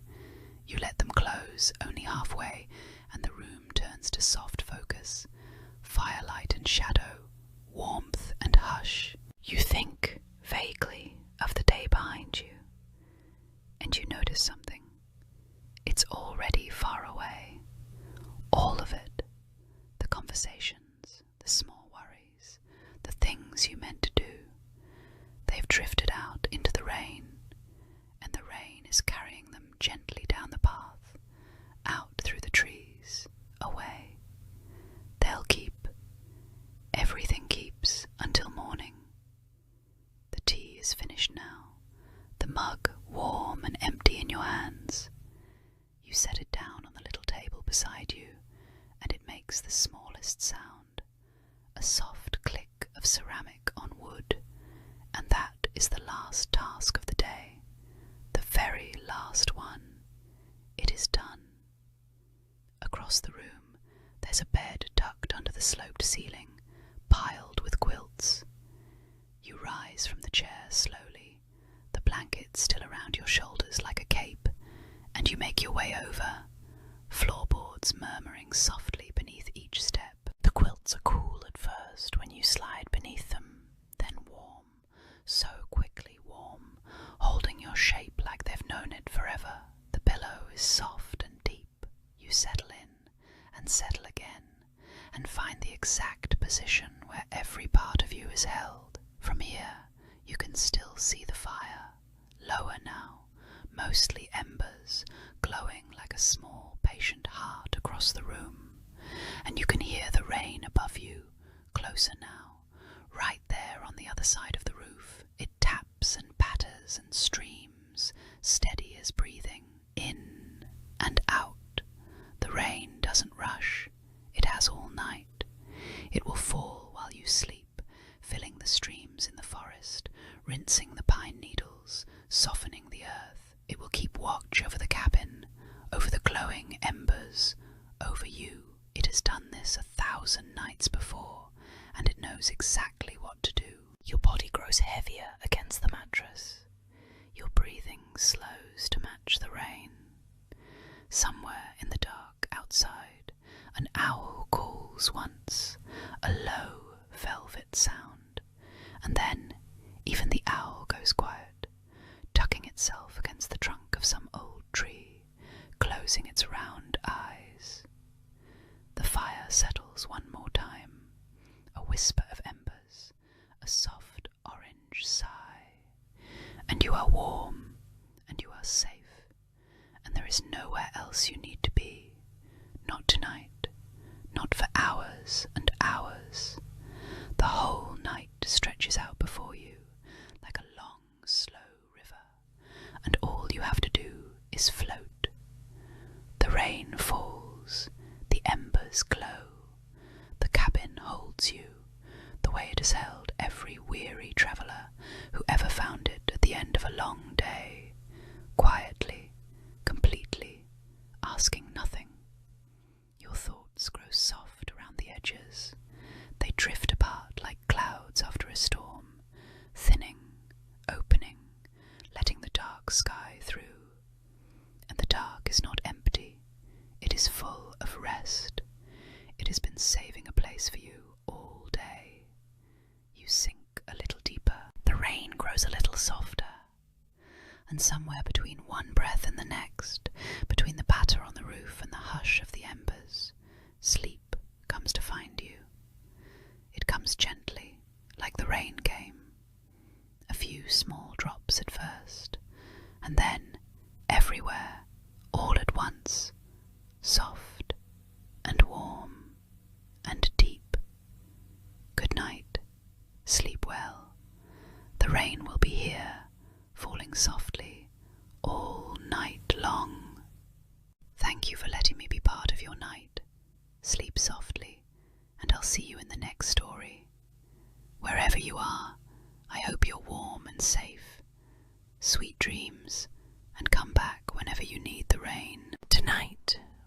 going somewhere warm, somewhere quiet, somewhere that smells of vanilla, warm milk, cinnamon, and freshly baked bread. So settle comfortably into your pillow. Let your eyes close whenever they feel ready. Allow your jaw to soften. Let your shoulders become heavy and take one slow, peaceful breath and gently let it go. There is nowhere you need to be tonight. There is nothing waiting for you to finish. For now, you can simply listen. In the oldest part of a small town stood a bakery called the Sugar Spoon. It was squeezed between a clockmaker's shop and a tiny store that sold buttons, ribbons, and colourful rolls of thread. The bakery had a wide front window. During the day, the window was filled with cakes, pastries, and loaves of bread. There were round cakes with smooth cream tops, tiny fruit tarts arranged in perfect rows, soft rolls dusted with flour, cinnamon buns curled like sleeping snails, and delicate biscuits shaped like moons, stars, and little teacups. Every morning, people walked past the bakery and slowed down. Some stopped to look through the glass. Others stepped inside, following the sweet scent drifting through the door. A small silver bell hung above the entrance. Whenever someone entered, it made a soft sound.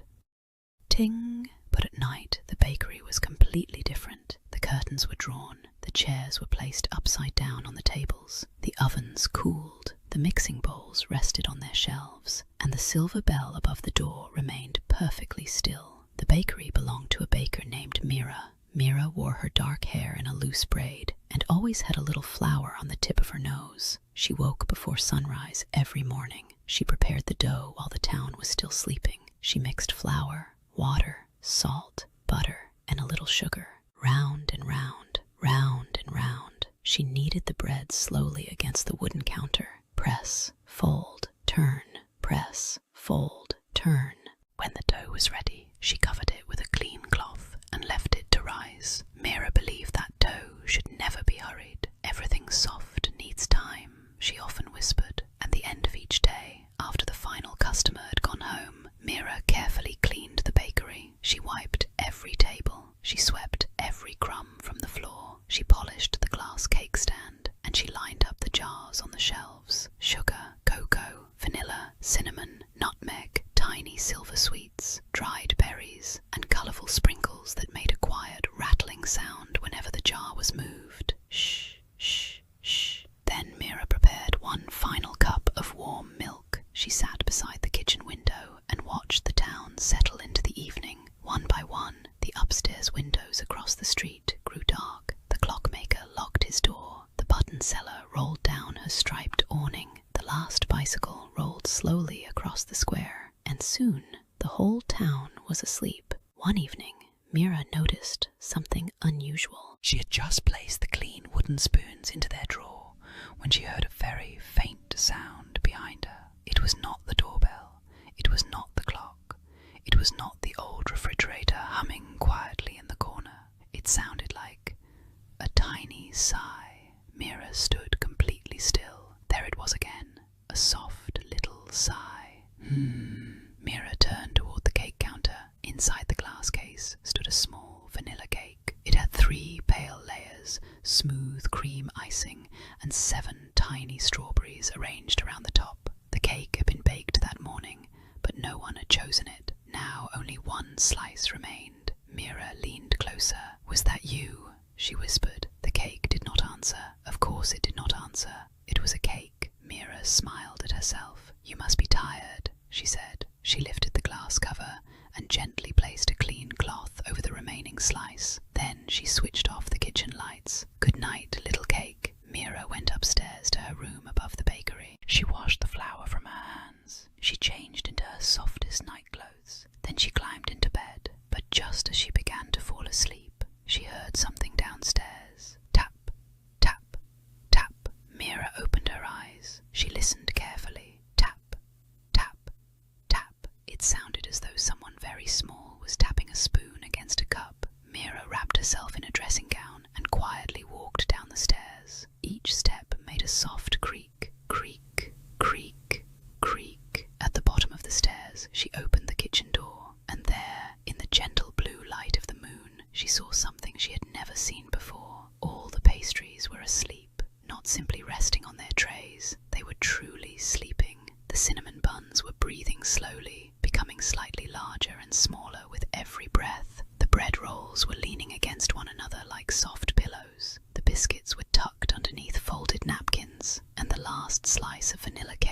was lying beneath its clean cloth. The cake gave another peaceful little sigh.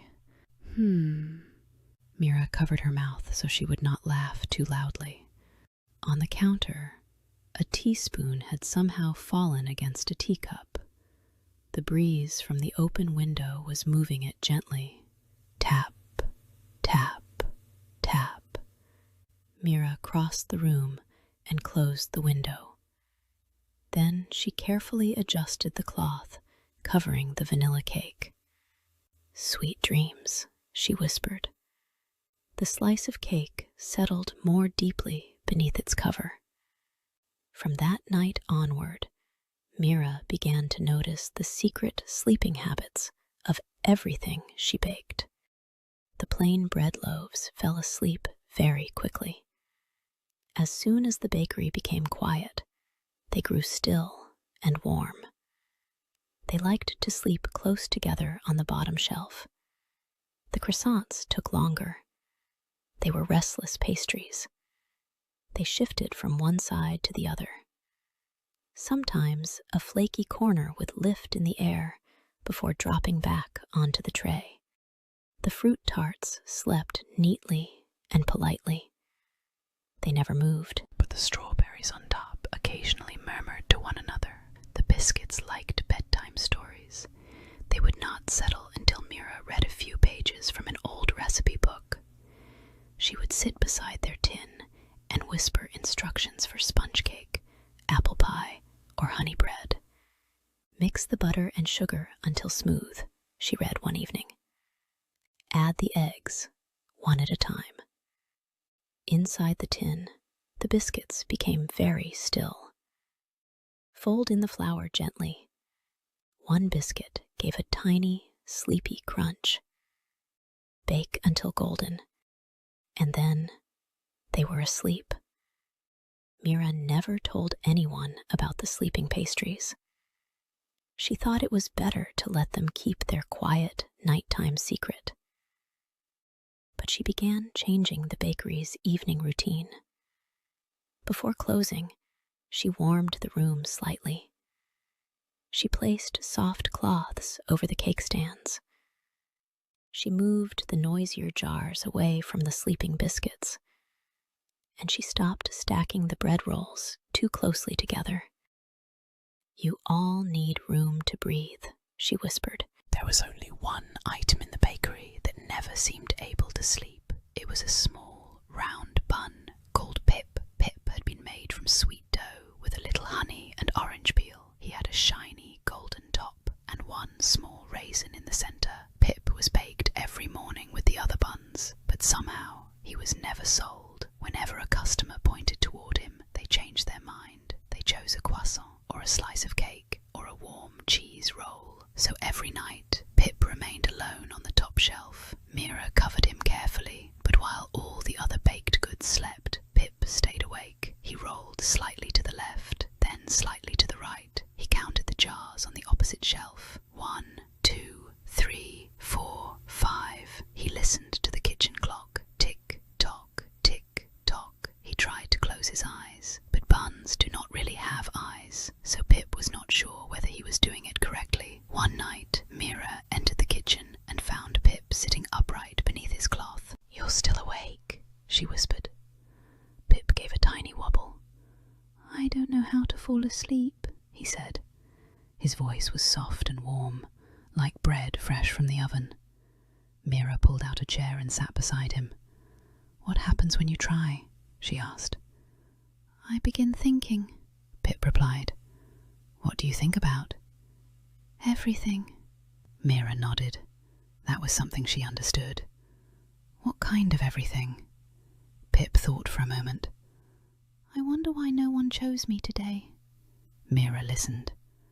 "I wonder whether my top is shiny enough." She listened.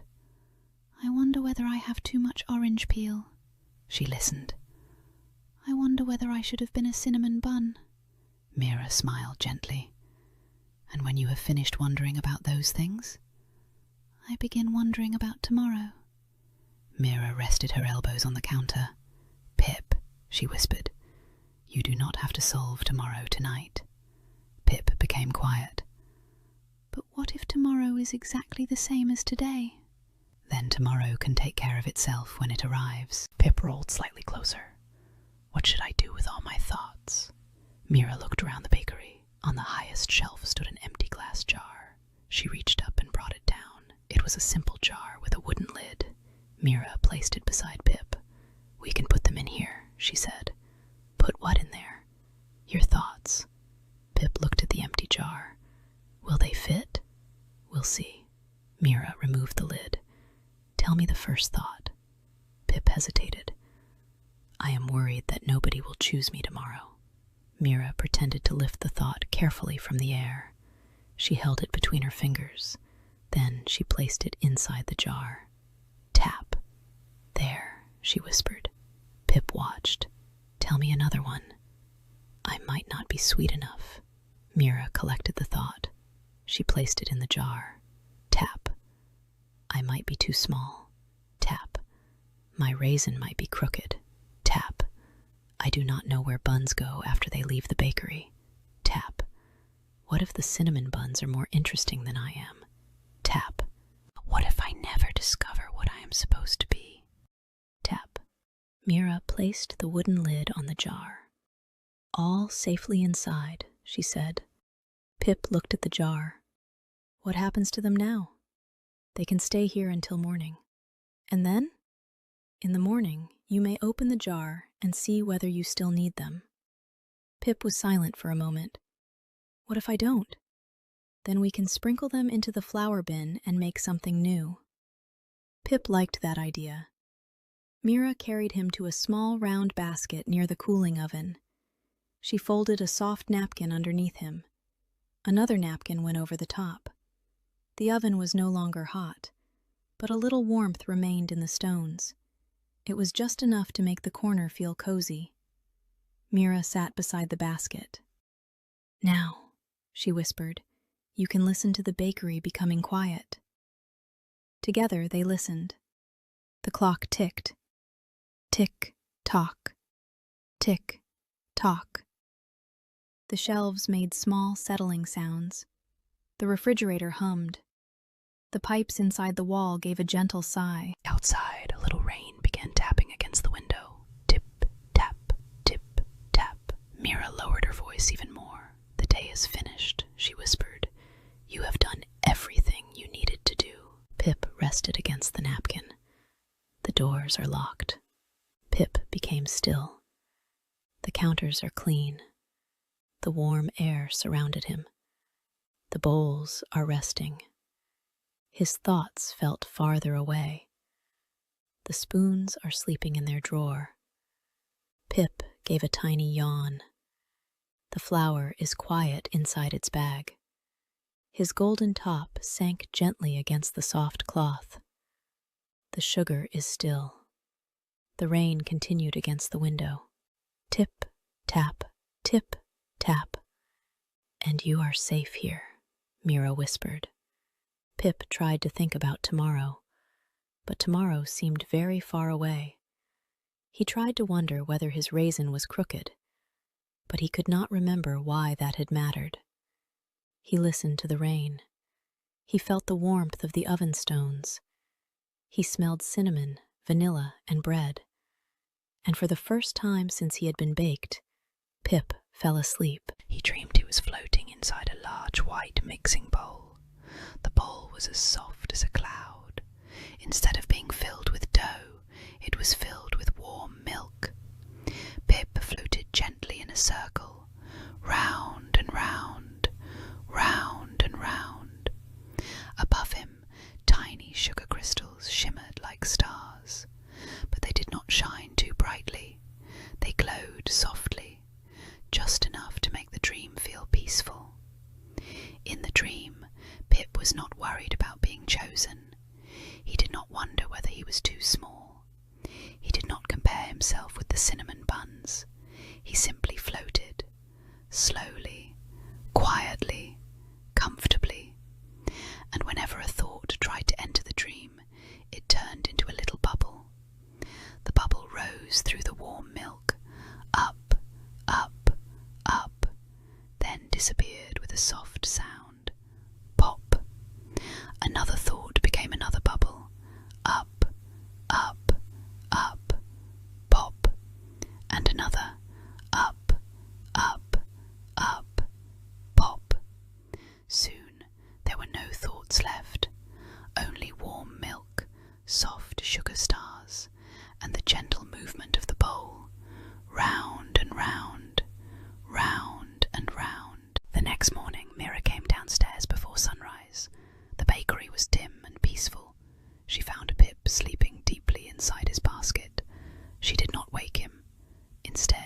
she began preparing the day's bread. She poured flour into a bowl. She added warm water, a little salt, a little yeast. Then she mixed everything together, round and round, round and round. As the sky outside grew pale, the bakery slowly filled with the scent of fresh bread. The cinnamon buns began to wake. The biscuits rustled inside their tin. The fruit tarts stretched beneath the glass cover. Finally, Pip opened his imaginary eyes. "Good morning," Mira whispered. "Good morning," he replied sleepily. "How do you feel?" Pip thought for a moment. Soft. That is a very good way for a bun to feel. Pip looked toward the glass jar. "My thoughts are still in there." "Yes. Do I have to open it?" "Only when you're ready." Pip rolled toward the jar. Mira removed the wooden lid. She looked inside. The jar appeared empty. Pip leaned closer. "Where did they go?" "Perhaps they became smaller while you slept." "Can thoughts do that?" "Most of them do." That morning, Mira placed Pip in the center of the front window. She arranged the other buns around him. Pip's golden top shone in the morning light. His raisin was still slightly crooked, but Pip no longer minded. Soon, the silver bell above the bakery door rang. Ting! A woman entered with a small child wearing a yellow coat. The child looked through the glass case. Mira waited. The child pointed directly at Pip. "That one, please." Pip felt a tiny jump of surprise. Mira smiled. An excellent choice. She lifted Pip carefully from the tray. She placed him inside a small paper bag. Before folding the bag closed, she leaned closer. "Remember," she whispered,